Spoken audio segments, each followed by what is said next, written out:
The origins of psychological warfare were in Nazi Germany, and in the Nazi ideology, they had something that was called Weltanschauungskrieg, which means worldview warfare.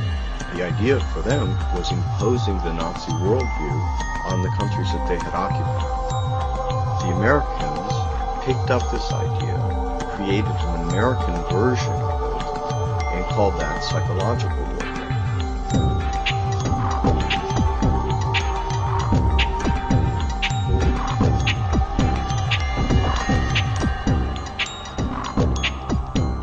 In trying to understand psychological warfare and in trying to understand the American approach to the post-war efforts to control people's minds, both as individuals and on a mass scale, there's a lot of illusions about how that was done.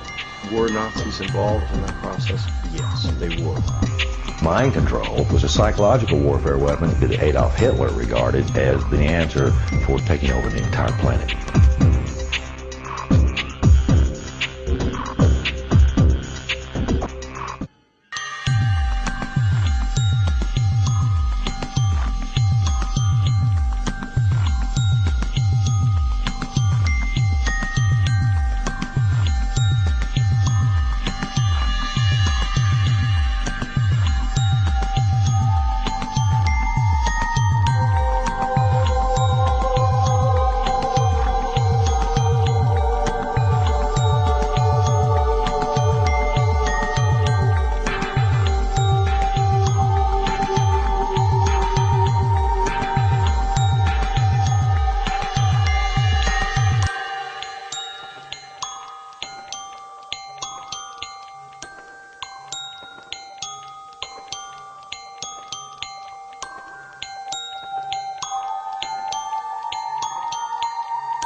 The Montauk Project, which was an experiment carried on at Montauk Point, New York, on the southeastern tip of Long Island, that's off of metropolitan New York, was essentially two projects. It was a mind control project where they did research on how to influence the mind of man using electromagnetics.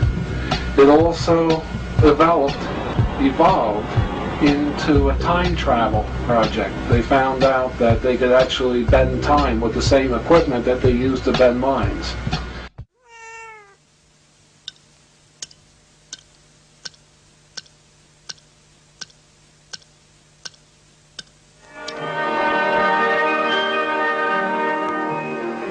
Moscow is in the midst of the last hours of summer.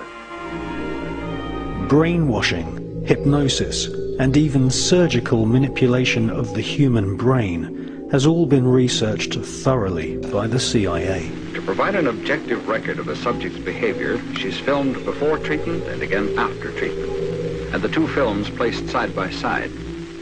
Notice how the subject before treatment, in the picture on the right, holds onto the chair as she moves. Notice the difference in posture, the greater effort required to rise from the chair, the longer time needed to complete the simple task.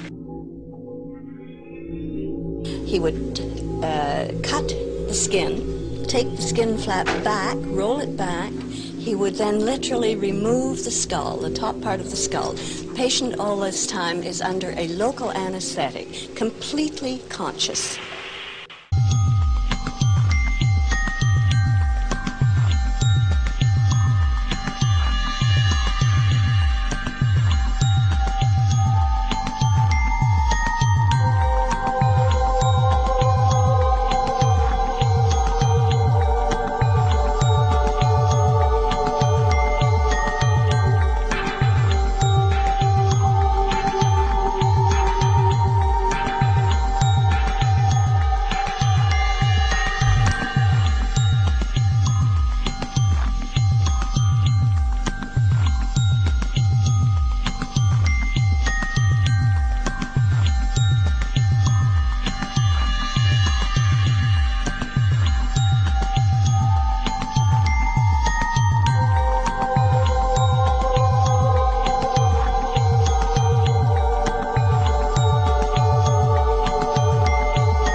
name for the mind control research in this country was MK-Ultra.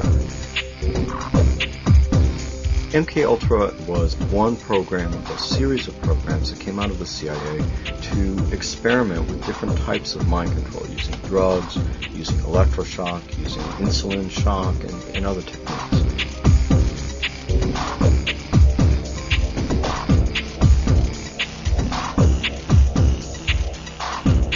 I think that the goal for those people who planned the program was very straightforward. It was an attempt to figure out a way to interrogate people and to learn how to protect their own agents against control by others.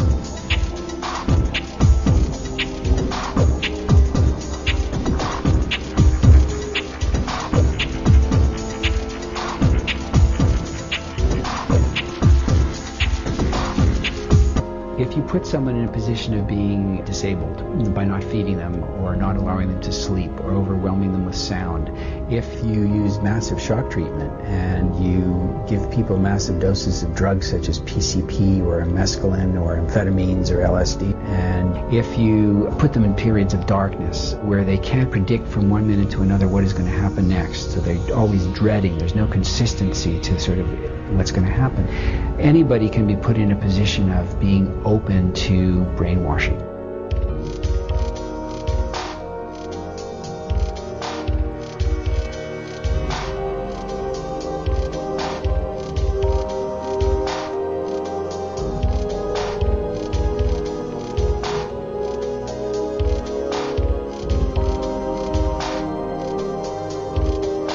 Ewan Cameron was probably the foremost psychiatrist of his time in the 1950s. He was using high-tech sound techniques. He was using multiple kinds of loop recorders to force people to listen to recorded messages 24 hours a day for weeks on end to basically destroy people's thinking patterns.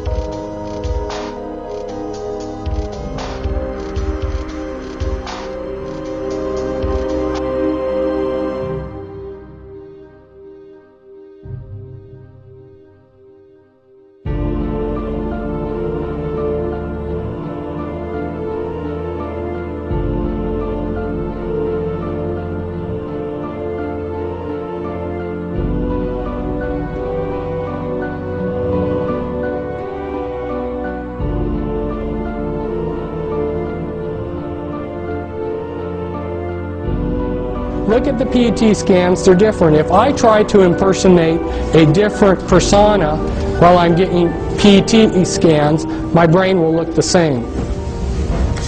The programming is layered in, and this comes from another one of our books back there.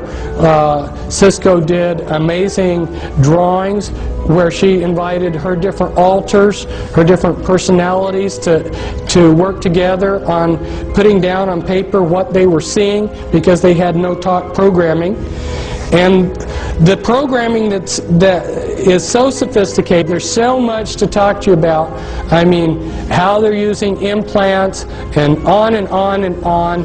And I'd love to tell you everything that I know, but as they go in and splinter a person's mind into thousands of disassociated pieces, they have to put those pieces together in some fashion that's going to be useful to them. So then they're structuring, and as they build the structures, they like to use structures like this. Like this is an infinity type structure, so that the person being programmed, they get a feeling like there's no beginning or no end to the programming. It gives them a hopeless feeling.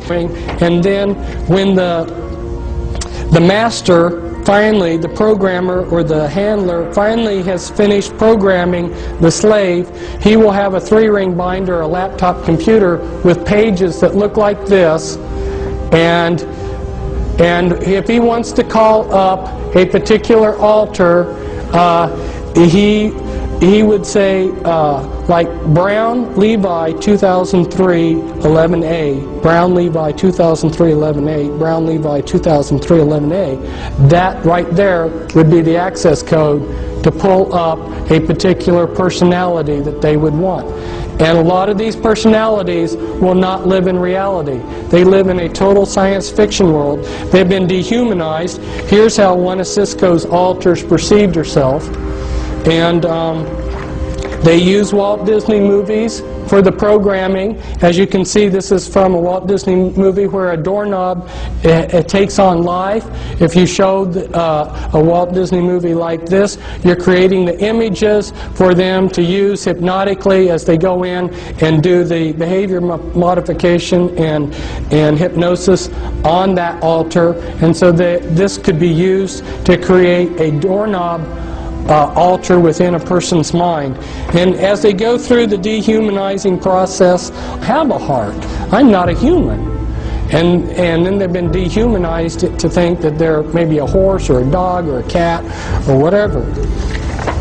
Put in a master computer in the back of your neck, and these are just a few of the sites.